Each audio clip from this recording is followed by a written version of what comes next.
Magkakasana ng investigasyon ng kumpanyang astronomer matapos madawit sa isang viral kiss cam incident.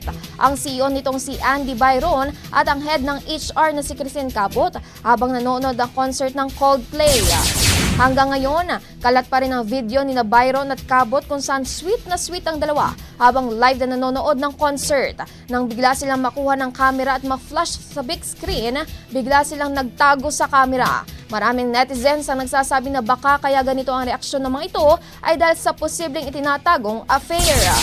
Sa LinkedIn, naglabas ang pahayag ang AI at data company na nagsasabing pinangunahan na ng kanilang board of directors ang formal na investigasyon hinggil dito. Kasabay niyan, binigyan din ng kumpanya ng mga leader ang siyang inaasang makapagseset ng standard sa kilos at accountability.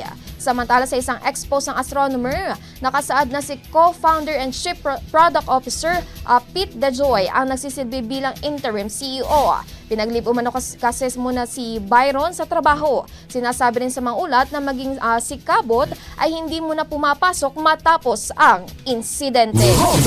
Ang bahaging ito ay hatid sa atin ng Standout ES4 Capsule. Simulang tuparin ang pangarap ng iyong anak. And stunting now!